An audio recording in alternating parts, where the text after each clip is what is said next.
Welcome back to the YTG Podcast. Welcome. You are new here, my name is Nico. I'm an automotive photographer and now amateur racing driver. I'm Sean, and I am the owner of this lovely shed in Keysborough, YTG Young Timers Garage. Here Welcome. on the weekly-ish YTG Podcast, we're going to give you the sort of inside scoop inside the automotive industry in Australia, as well as some fantastic stories, motorsport, anything car related. So, and a bit of electric car hate.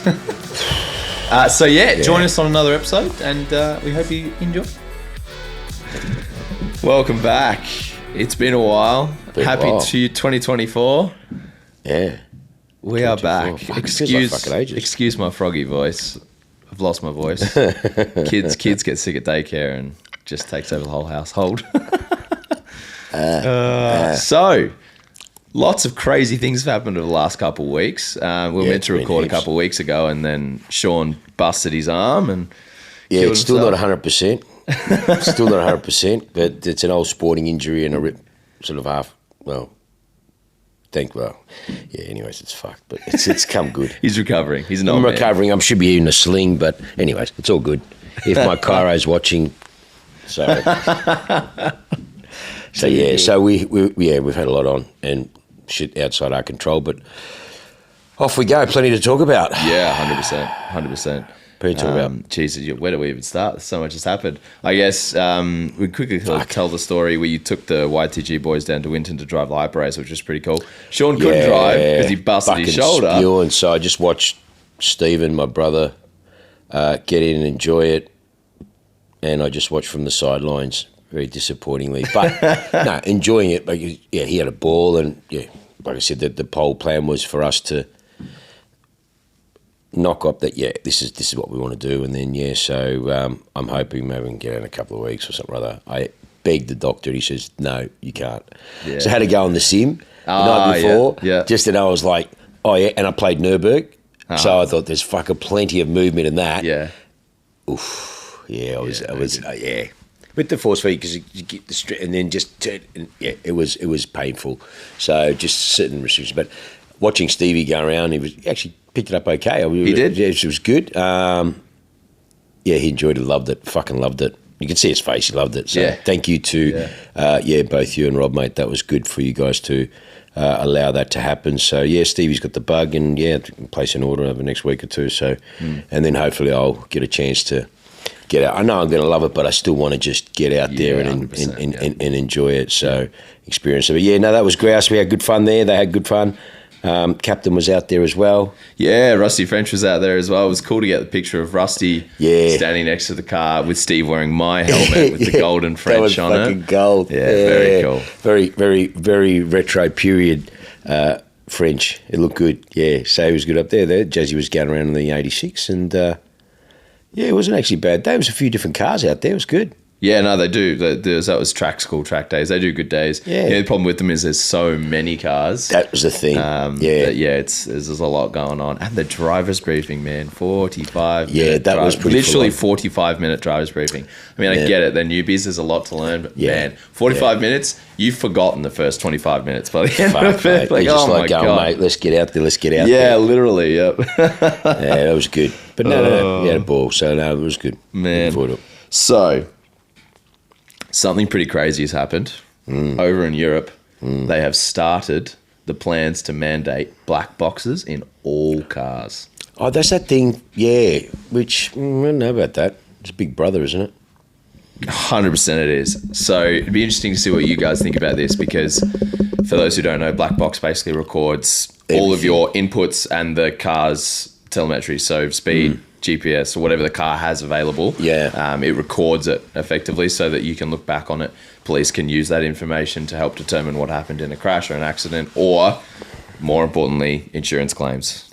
Insurance companies. So the scary part is not only can they use something, your inputs, your driving, whatever it is, to void an insurance claim, but insurance companies can then say, we will refuse to insure you unless you have a black box in your car. And that's terrifying.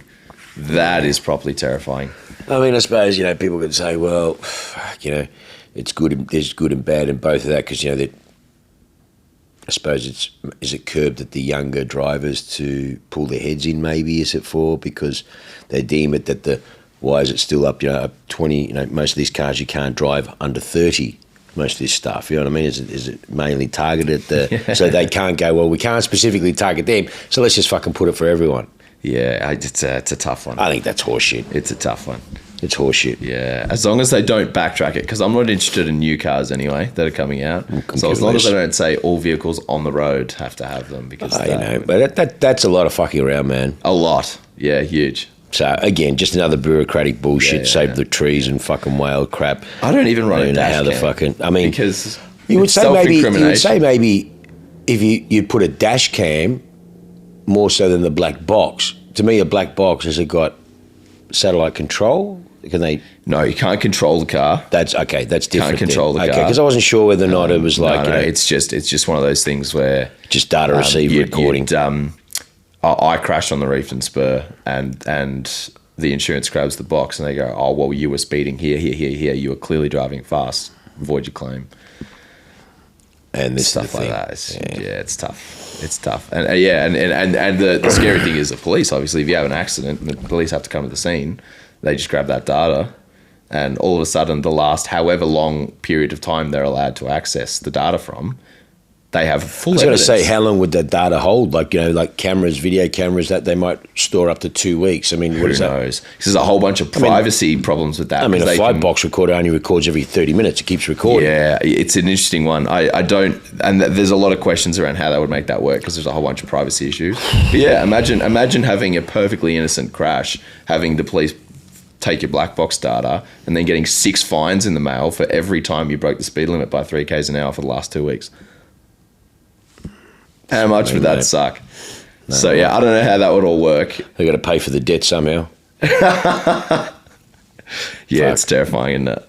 It is terrifying, isn't it? Interesting to see what the thing that scared me more was the comment section. So there was someone that commented on there and literally said that they believe that cars should be GPS speed limited, which is an argument that's been around for a little while. That like the highest speed limit in Australia is 110. So all cars are capped at 110. They literally can't go any faster. This person's trying to make this argument. And people are saying that they genuinely believe that a GPS speed limit to the maximum speed limit on the road would save lives and reduce the death toll, because they are so indoctrinated into speed kills. They have no idea what the actual statistics are and what they kill people. But again, mate, what do you say to that? What do you say to that? It's terrifying. Canberra. So, I mean, I very quickly after reading that comment went red-faced into rage and had to quickly do some extra data research just to confirm that what I thought was true. And so I did. And, I mean, of the top 5 safest or lowest road toll countries in the planet per 100,000 people, 3 of the 5 have speed limits 130k and above. I was going to say... I mean, the proof's in the pudding here. Speed's not what's killing people. Untrained drivers is what's killing people. It's just insanity. And I mean, a friend of mine recently went to Japan and he's sending us photos on the highway doing 130 k's an hour, being overtaken by local traffic on an 80k an hour road. So, I mean... Where's this? Japan. I don't know, man. Something about the Asian countries, they just seem to get away with a lot more fucking shit over Well, I mean, roads, that's the thing. And this is the other thing, right? So we are 110 max, and it is a strict 110. Yeah. Whereas we've got countries on this which are, per 100,000 people, half the death toll that we are, with a 130k an hour speed limit. Increase more. That is loose. So people are doing 150 and the cops don't mind, right? Yeah. Because you can do it safely, right? So we are, 40, 50 Ks below what other countries are doing. It's just unbelievable. But speed is not the problem. Been saying that for a long time in this country, our speed laws. Yeah. But again, like you said, we're indoctrinated from a young age that speed kills, when, no. Of course, speed does have a factor in it, but in saying that, a lot of it just comes down to driver skill. Yeah, 100%. That's really fucking all it is, 100%. mate. Yep. I mean, the fact that Ferrari, they already have that sort of thing in their scenario with regards to a lot of the clients who can't control the power and so on, they tone it down a little bit because of that. And how many YouTube videos you see where the guy's fucking nailed it and the thing's just broken traction and he's just bang. Yeah. So, look, I don't know. I still think that, I think one of the mandatories they should have implemented, like a lot of European countries, is a proper driver training course. That's what you get. Not fucking sitting with Mr. Imbo, fucking go around the block. Oh, yeah, would you fucking do a U-point fucking turn and all that shit. Yeah. Proper, like I said, I know with your kids, and I'll be certainly with Sienna, mate, as soon as she's got a license or learning, she's out there fucking doing full-on intense driver training. Yeah. Just understands what happens when it goes out of control. Exactly right. So I think that should be the more fucking pertinent thing that they should have on the top. Yeah. Give them a discount for the driver training or something or other to incentivise them. But, hey, what do we know, mate? We're just a fucking couple of blokes having a crack in a shed. I know. Yeah, these intelligent bureaucrats. The people making the laws. Making the laws are a bunch of fucking idiots. Oh, my God. Have no conception of anything. Dear. But, you know, the electric car schmozzle is really starting to fucking... Yeah, it's an interesting one. It's fucking going like this, mate. But it is in some ways, but not in others, because I'm pretty sure I read that the Tesla Model 3 was the highest volume selling car in Australia last month, 2 months, December, something like that. I have to double check that, but yeah, crazy. Absolutely wild. Yeah, well, that's this new generation or whatever buying 100% it is, yeah. When they realise that the thing's worth a quarter of what it's worth within 2 seconds, and the realisation of ownership ain't what it's cracked up to be, because they don't show half the real truth on the bullshit media anyways. There's quite a few people that I know of. Like I said, I actually don't have a lot of people in my... I mean, I've got a couple of clients who've got electric cars, yeah, sure. But people that I know of who know people who got electrics, and they're really not enjoying the experience, and that's why I laugh about it, mate. I think it's just fucking grouse. Yeah, it's just, they all fucking drank the Kool-Aid. Yeah. Then when they realise that, oh, fuck, I got diarrhea, yeah, man. Yeah, that's why. Yeah. It's not quite, it's fucking expensive. Yeah, well, I mean, we'll talk about this in the next episode, but they just did that test of EV versus fuel from Melbourne to Sydney. Mate, hello. Yeah, wild. Mate. Yeah. How many fucking tests are out there, but they only show X amount. Again, it's just the same old government bullshit agenda pushing for the fucking this and that. Oh, it's dropping off hard, mate, around the world. It is.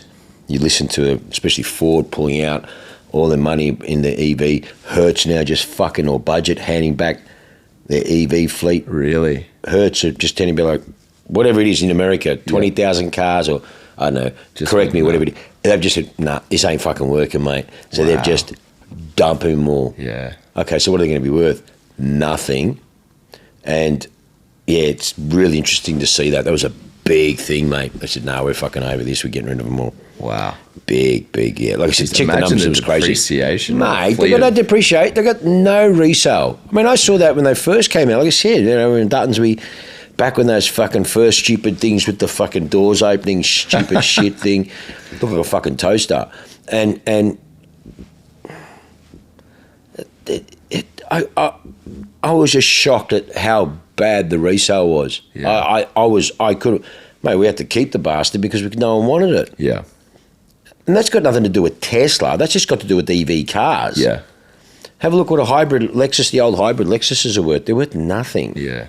Because the batteries all need to be replaced.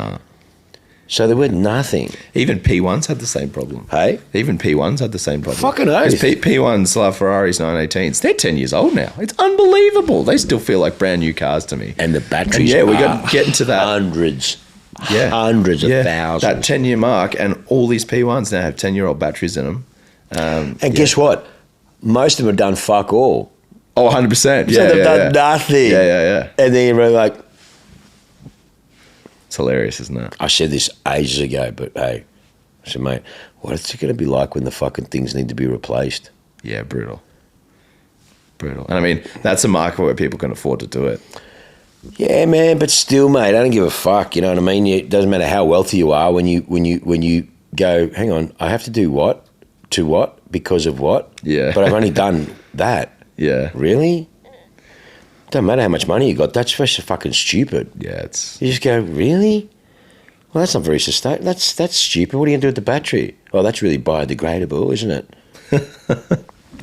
Anyway, so yeah, look, I think it's great. It is, mate. It's cutting back heaps, mate. In a lot of these countries, a lot of this stuff, it's not working. Anyways, we'll see. Interesting to see. Watching it within anticipation to see what's going to happen there.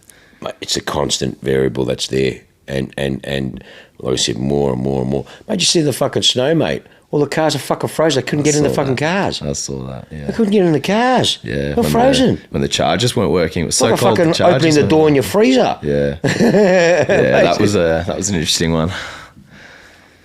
Anyway, so yeah.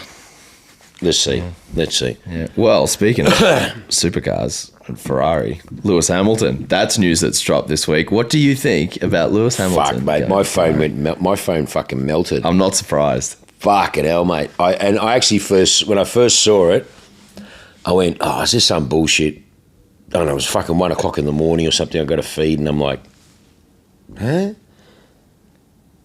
And I sort of looked at it and then literally 10 minutes later, I started getting some messages going, have you fucking seen, have you heard it? And I'm like, fuck.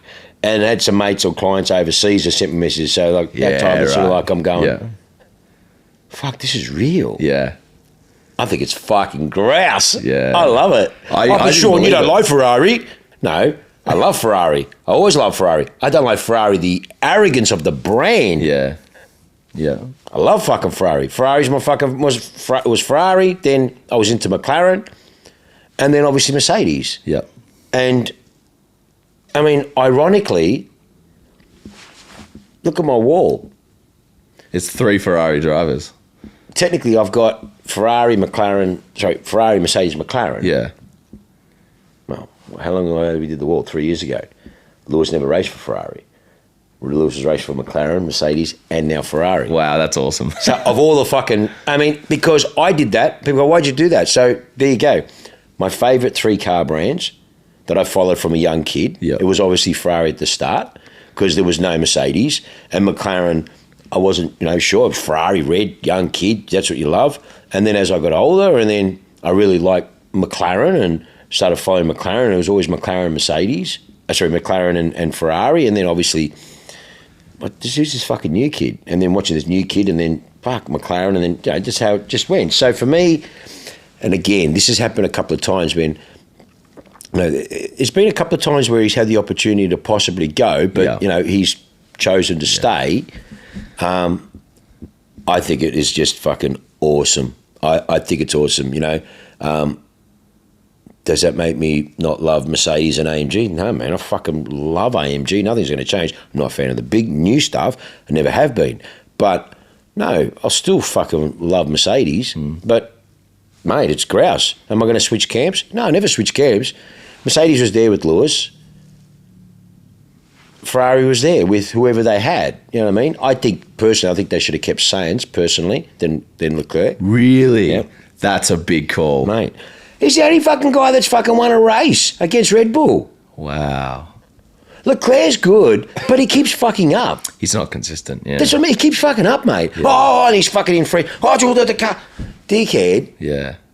Come on, man. You've been groomed. Interesting. You've been groomed. Yeah. I think going to Ferrari is going to be a big dynamic, mate.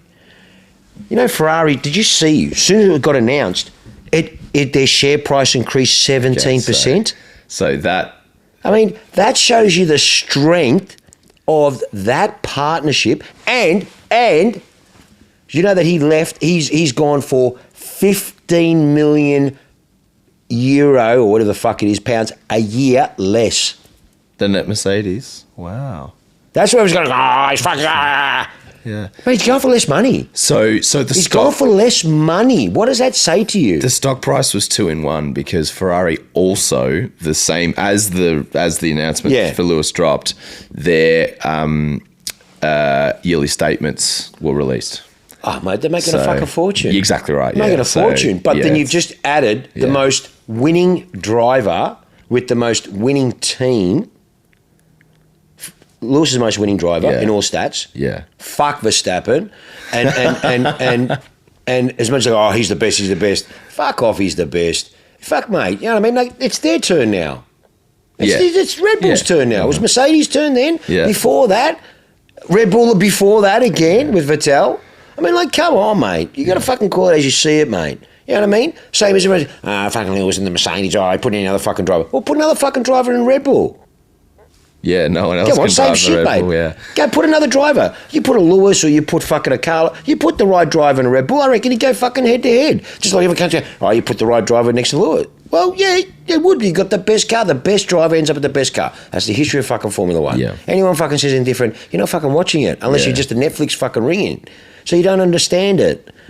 I think they should have kept Carlos Sainz because he's very good with the engineers. He's gelled very, very well with the team.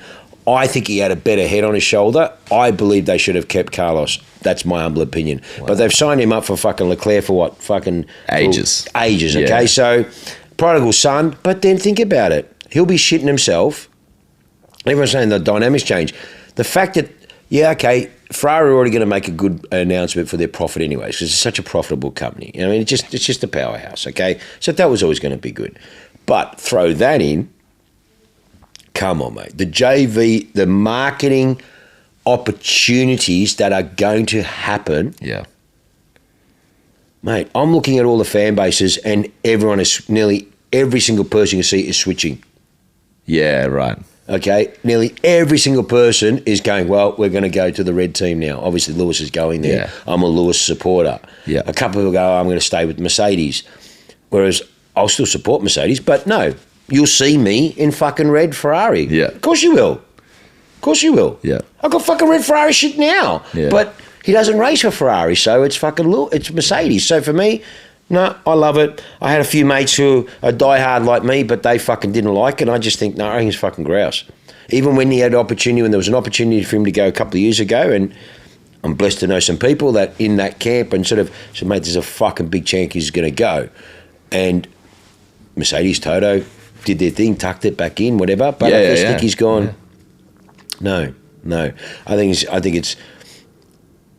it's going to be a very good move because Ferrari are there. They're the only team to have beat Red Bull last year. Yeah. Okay. Yeah, they're close. And Carlos. They're close. Typical fucking Italian team. They just too much politics, too much bullshit, too much of this shit. And then that's why they need the German or someone to come in there or... Yeah. Fuck, come on. We've got everything. Let's just fucking stop with the bullshit and let's get a bit more regiment. Interesting to see if he can pull it together. I think he will.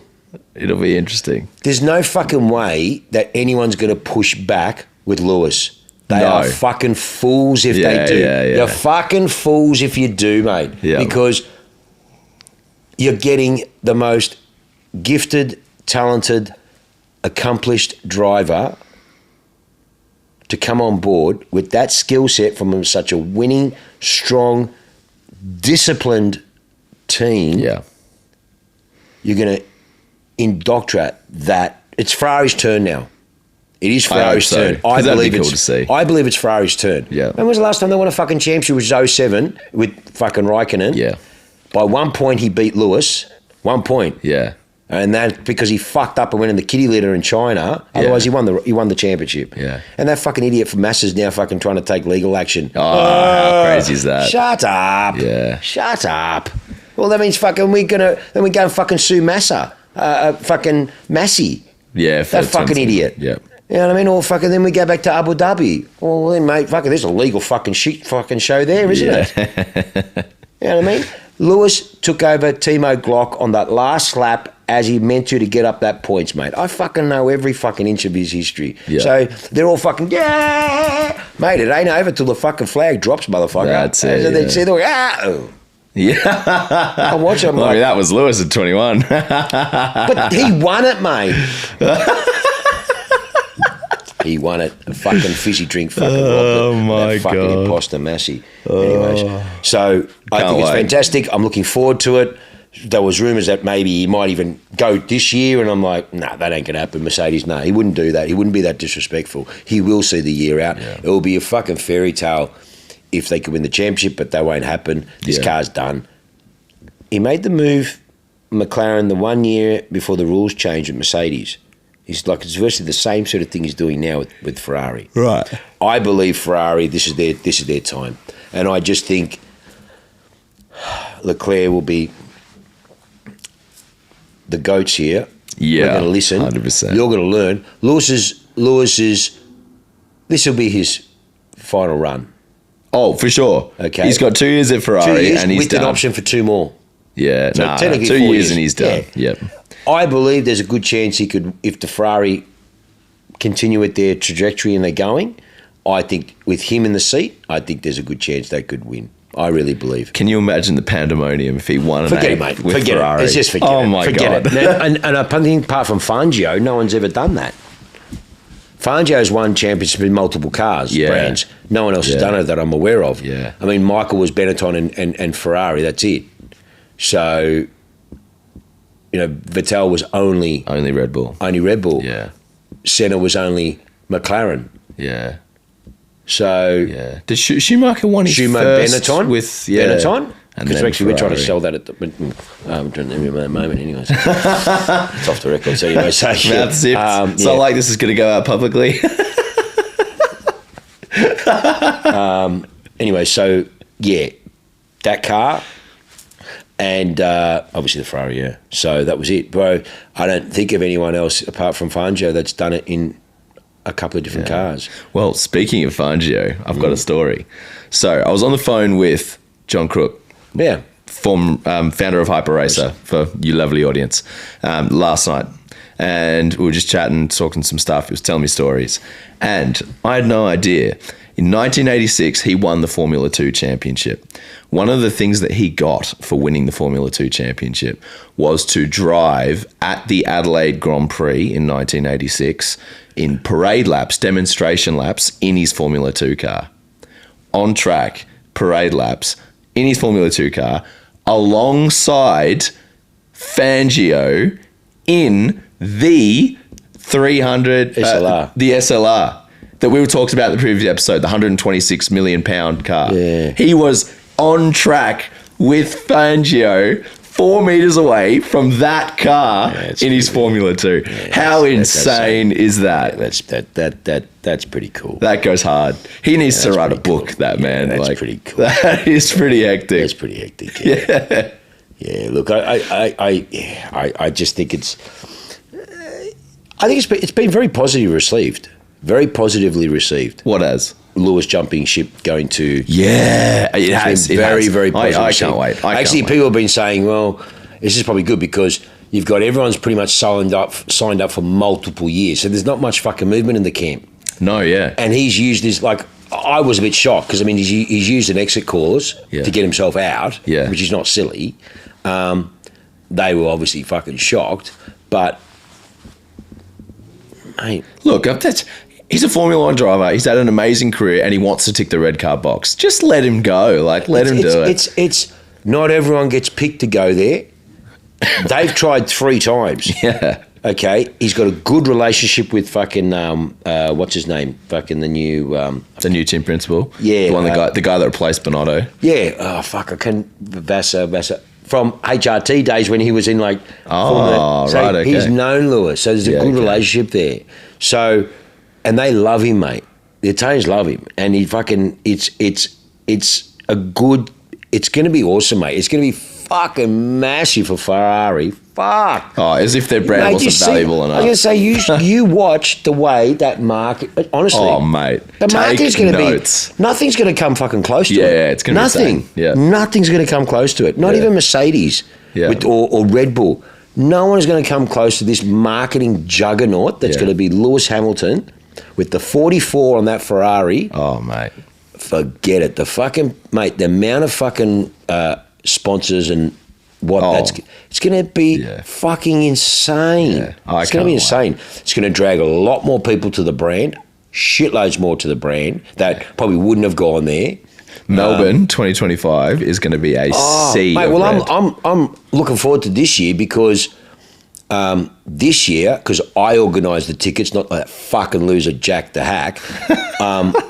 I organised proper fucking tickets. So the Mercedes in the AMG. Nice. So that's his last year. So it's going to be fucking That's awesome. Yeah. It's going to be big. So organise it with JT, Captain fucking Grouse. Nice. So we'll fucking chop her in, fucking rock and roll. Awesome. So yeah, we'll work out what day you guys are coming. Yeah, so beautiful. yeah, and that'll be really interesting dynamic because the team and that come through to the suite there. Yeah. So it'll be really interesting to see how it's going to be. And yeah, I'm still getting fucking messages and like, is it? And I go, man, I'm fucking wrapped. A lot of blokes thought I'd be fucked off because they go, you don't like Ferrari. I go, everyone must fucking take me wrong, mate. Yeah. I hang shit on Ferrari because of just the way the attitude is of the company per se. You can't knock them, mate. They're fucking invincible. Yeah. You can't. I can fucking knock it because I have fucking run the joint and I've worked there and I understand what the politics are like. I didn't like the politics. I love the brand. I love the cars. Are they overpriced? Fucking oath they are. Are they overrated? Fucking oath they are. But do they tickle your balls like anything else? Fucking oath they do. Yeah. That's the problem, mate. You jump in an old fucking Ferrari. I keep saying to mate, you jump in an old Ferrari. Just that sound, the theatre. You jump in a brand new fucking McLaren. It's just like a fucking surgical. You're like, this is so clinical. There's no soul of feeling like an old Ferrari does have. Yeah. You're cursing in between, you're smiling, you know what I mean? Yeah, There's something about it, yeah. and that's a catch. And his favourite colour's red. Mate, I think it's fucking awesome. I'm really, really excited. Really, I hope he does an amazing job this year. I hope the car, not him, he'll do amazing. He still came third. Yeah. Perez only just beat him by a bit. Yeah. But I think it's fucking awesome. So happy and so excited. So yeah, you'll see me next year. I'll be with the Ferrari pits. Can't wait. Last time I was the fucking Ferrari around the joint. So and I remember once I fucking walked in. I'll never forget this. We were Pedestal Suites, and just by chance. This is when Lewis was still with McLaren. Right. This is when there's photos of him in the box there. But this is when it was the black with the orange Vodafone. Yes. So back then. So I remember we were all there and there was all these English blokes in their suite with us and we were like, it was like the Barmy Army and everyone was all fucking McLaren, Mercedes. It was fucking grouse. But next door to us was Shell, Ferrari. Right. So you had, and I remember Lonzo was racing because I remember I was standing on the stairs and Lonzo's walking up and I've given him a fucking greaser because I never liked Lonzo from 07 anyways. And I've gone, go Lewis! And I remember Steven standing there and the guy, and Lonzo's walking up going, go Lewis! And then they walk next door and I'm fucking looking at the Ferrari and I remember back then, one of the English blokes goes, do you think he'll ever go to the red team? And we're all going, no fucking way, he's not going to go, But because he was so entrenched with McLaren back then. Yeah. And then I'll never forget it. And I remember the Ferrari thing, I'm going, nah, fuck it, he won't go. And I'm sitting there going, well, fuck. Yeah, no, okay, I'll get tickets next year to the Ferrari one. But then I remember I crashed the Ferrari box and I went in there and I'm in my fucking full Vodafone McLaren and all the boys on the front go, you can't come in here, Bakes. Fuck you, I'm coming in. And I'm walking in. Sean, you got to get out. Start a fight. Yeah, those are Italians, mate. Yeah. And they had the simulator there. They had the simulator upstairs and they were fucking racing it. So they had the two. Yeah. So they had, who was fucking Fernando with? I can't remember back then. Who was he racing with? Was it Massa? No. Fisichella? Was it Fisichella? I don't know. I can't remember. Was it Massa? It's that era. But yeah, and I remember then they had someone else, the punters that were there, and then they were sort of racing on the simulator, and we were hanging shit on them, and we get Lewis, and it was quite good banter, and it was fucking funny. It was good. So no, I'm looking forward to it. Awesome. Yep. No, awesome. And I can't believe the wall by chance. All three cars. How's driven that? For. Brilliant. That's fucking grouse. Brilliant. Yeah, that's good. Yeah. So very happy. So we'll round out this episode with some very fascinating automotive news. Yes. So Lamborghini have developed an active wheel bearing carrier or an active upright for the Hurricane. I'm not sure whether it's for the Revuelto. Basically, what it means is the wheel hub, right, that the wheel sits on, now moves. It's like hydraulically controlled. Yeah. So the wheel bearing now sits on an axis. Like it's like on a... Yes, correct. Kind of on a ball joint, a very complicated ball joint. Oh, that'll be really fucking good under warranty, after warranty. Yeah, so we'll get into that. So what that means is the car can actively change toe and camber on the fly.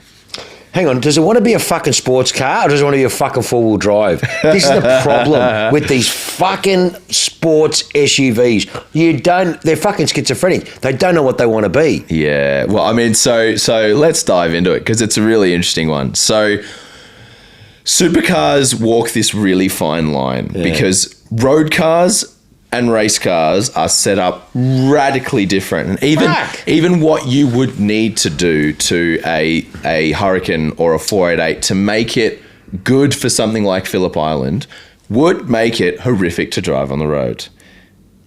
Because you have to make changes that make the car darty and hunt the road and all sorts of stuff, right? Hang on, but that's what I'm saying. Hang on, have a look at that. We've got that fucking DBX 707. Yeah. The fastest SUV in the world. Why? Why?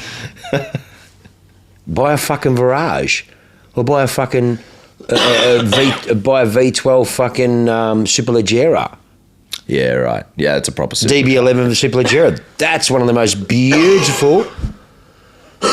Have you seen a DB11 Superleggera? They are amazing. Mate, that is one of the most beautiful, one of the most beautiful looking cars I think ever made. The latest DB11 Superleggera, the full.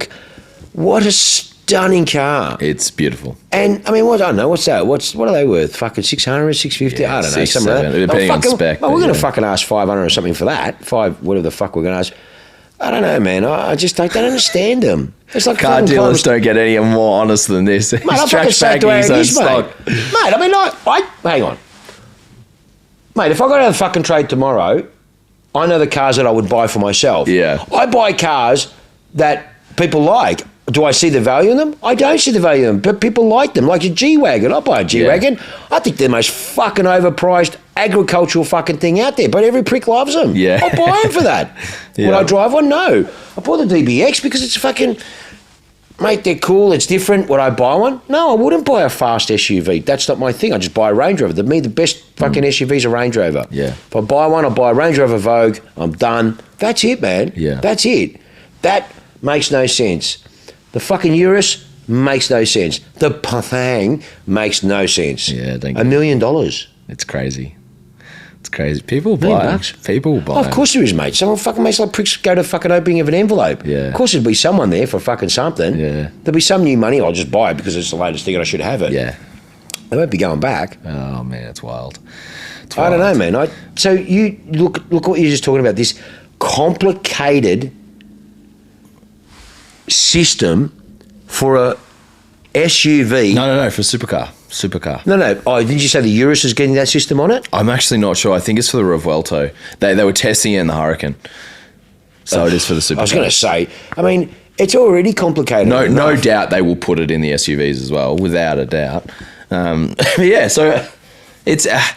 I'm not sure how I feel about it, because on one note, a couple episodes ago, we were talking about the GT3 RS and the new suspension dials and how we're getting scarily close to sim racing suspension sheets that you can just flick buttons and change, right? Mate. So now with this active hub from Lamborghini, we can now change camber and toe, along with Porsche's suspension rebound adjustment on the fly. That is a lot of things. Like, Sean's building this rig for this client. Yes. It's a 50 grand rig. Yeah, amazing. You've got to see the latest Formula One's steering wheel. It's crazy. It's more advanced than the actual the Bentley. I think the Bentley one. Yeah, the Bentley one. Yeah. This is more advanced than that. I need to see it. It's it's fucking like $3,000 or $3,500. Like it's serious, and the weight, the butt. Full. I mean, this guy's serious. Like proper professional. So pretty much anything it's all adjusted. Like just unbelievable. The amount of different switchgear you can set it up for the different configurations. It's like, I can't wait to see it. Unbelievable. Yeah. But that's what I mean. Like, come on, man. How much more? How advanced do they need to be? Yeah, and so now we can get onto the issues. So as cool as that is, and as amazing as you can set up the car on the fly, you're putting tiny little electric motors inside of wheel hubs. Brother, that has fuck up written all over it. Yeah, from an Italian manufacturer. It's got, not good. How much longevity is that going to be? Yeah, electronic components in high heat, high vibration. It's under duress. Yeah. Because it's on the upright, so it's not a part of the car that is under the suspension load. It's literally on the wheel hub. It is taking every single. That's what I mean. It's constantly under duress. Yeah. So I mean, how much fucking longevity is it going to have? Yeah. Your warranty's 3 years. Imagine what's it going to cost after that, mate? Imagine if you have to replace them every 10,000 Ks. Like, I mean, this is the thing, mate. This is the thing, and it's just. Yeah, I don't know, mate. They are getting too complicated for no fucking reason, mate. Honestly, it's unnecessary. It's crazy. The average punter wouldn't have a fucking clue about how to set them up. And I mean, imagine. You can still jump in a Countach now and go drive it. In 60 years' time, good luck driving one of these brand new Lamborghinis, mate. It's every single electronic component is not going to work anymore. Mate, what happens if your battery's down on power? Oh, yeah, all that sort of stuff, yeah. Like, think about all those things. Yeah. Some of these batteries, they don't work. You got two batteries. You got the starter battery and then you got the convenience battery, and some of these batteries go low. A lot of the accessories won't work. So you got to wait for them to charge up. So then what happened with all the electronic components and that sort of stuff if you're a bit down on your bow? I don't want to know. I don't know. I don't know, man. I don't know. I mean, we used to say this a few, like 10, 15 years ago when all those latest 7 Series and all those things were coming out and all the electronics on them back then, and we used to go, fuck me, what are they going to be like in 10, 15 years' time when there's no warranties and all those electronics, they started to fucking fade away. And that's why 2005 740i, which was a 2.5... Mate, it's worth this fucking... It's worth the fucking bottle of water. Yeah, 100%, exactly because right. It was fucking 300,000 and now it's worth $1.30 because it still costs fucking thousands to fix and most of the shit's going to go wrong. Yeah. Wild. It's crazy. Wild. I mean, I don't know. I look at the technology that's coming in a lot of these cars and it's just like it's... Yeah. Look, I'm excited for it and terrified for it. I love what the cars can do, and I do find these are road cars, man. They're road cars. These are road cars. Yeah, it's I don't know. Okay, I don't know. Seriously, and this is the thing. I don't know. We'll see. Stupid. I mean, we'll see. If cars start failing, the media's going to be all over it. So, I mean, but no, they keep look at that level. Very rare lot it gets out. Because what'll happen is... Just go straight back to the dealer, under wraps. You get a phone call. Mr. French, we'd like to see your vehicle. We've just got a couple of software upgrades. Just shut up, don't say nothing. Just get the fucking thing. Yep. So it'll be interesting to see. Yeah, we will see. Yeah, exciting times. Yeah, exciting times. All right, well, on that bombshell, we'll leave you to think about new cars and how scary they're getting. And we'll see you soon. Next episode, we've got a fantastic guest come on and tell us all about the life of being an automotive journalist. Yes, if you ever wanted to know what it's like to be Chris Harris, you're about to find out. Yes. So I'll see you next week. Until then. Thank you again. Have a good week. Ciao.